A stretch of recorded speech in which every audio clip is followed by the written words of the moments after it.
Imagine getting into a taxi, expecting to go home safely, only to realize you're heading straight into the woods with a predator behind the wheel. It started like any other night. I was visiting my best friend, just catching up, laughing, and having a great time. The apartment was warm and cozy, filled with the smell of freshly brewed coffee and the soft hum of music in the background. We talked about everything: work, relationships, life. It felt good to just be in the moment, to forget about responsibilities, and just enjoy the company of someone who truly understood me. Time flew by, and before I knew it, it was already past midnight. I checked my phone, 3 missed calls from my mom, a few texts asking if I was on my way home. I sighed, knowing I couldn't stay any longer. I should head out, I told my friend, reluctantly grabbing my coat. It's late. She frowned, clearly wanting me to stay the night, but I reassured her. I'll just grab a taxi, it's fine. I smiled, completely unaware that this decision would change my life forever. I opened the ride-hailing app, tapped the familiar interface, and selected my destination. Within minutes, a car was assigned, and I received a message. Your driver is arriving in 2 minutes. I barely glanced at the name or the license plate, something I usually did out of habit. I was tired, and all I wanted was to get home and crash into my bed. That was my first mistake. I got in, greeted the driver, and settled in, eyes glued to my favorite show. The faint glow of the screen illuminated my face as I absent-mindedly smiled at something funny. The city lights flickered outside the window, casting a warm, familiar glow. It was comforting. The same route I had taken countless times before.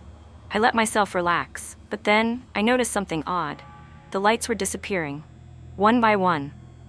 At first, I thought maybe it was just a poorly lit area, but as I kept watching, the darkness grew thicker. I frowned and glanced up from my phone. The towering buildings that usually lined the streets, gone. The familiar bustling roads, no longer there. My stomach twisted into a knot. We weren't in the city anymore. We were in the woods. My stomach dropped. This wasn't my route. This wasn't anyone's route. The trees towered over us, their twisted branches clawing at the sky like skeletal fingers. The road had narrowed to a dirt path, and there were no signs of civilization. No houses, no stores, just darkness and silence.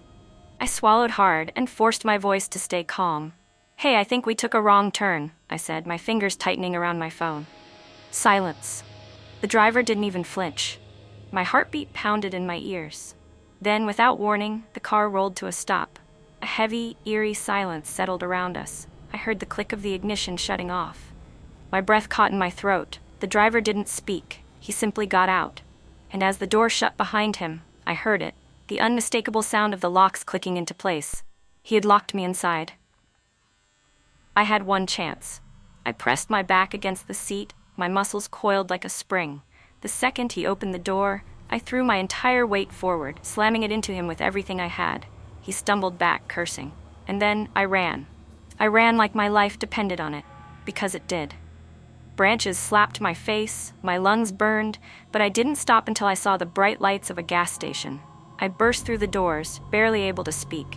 Help me. He tried to, I couldn't even finish. The workers didn't hesitate. They called the police, and a new taxi. I could barely get the words out, my chest rising and falling rapidly. The employees looked at me, their expressions shifting from confusion to alarm as they saw the sheer terror on my face. One of them, a middle-aged man with grease-stained hands, stepped forward. "Slow down, miss. What happened?" he asked. I tried to force the words out between breaths. My driver, he locked me in. He had ropes. He was going to. My voice cracked. Their faces hardened. One of them grabbed the phone, dialing the police immediately. Another handed me a bottle of water, but my hands were shaking too much to hold it properly. And then, headlights. A car pulled up just outside the station. My stomach lurched. I turned, my eyes widening in horror. The taxi. My taxi. And sitting inside, behind the wheel, was him. Before I could even scream, flashing red and blue lights bathed the station in a pulsating glow. Tires screeched as a police car swerved into the lot. Officers jumped out, guns drawn. "Step out of the vehicle," one of them shouted. Within seconds, the officers had him pinned to the ground, his face pressed against the cold pavement. The investigation didn't take long. He wasn't just a random predator. He was a wanted man, a serial offender who had been on the run for months. I got lucky. but not everyone does.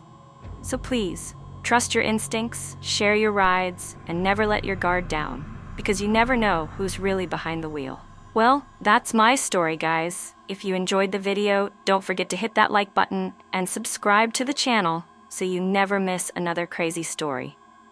Drop a comment below and let me know what you think of this terrifying experience, or if you've ever had something like this happen to you.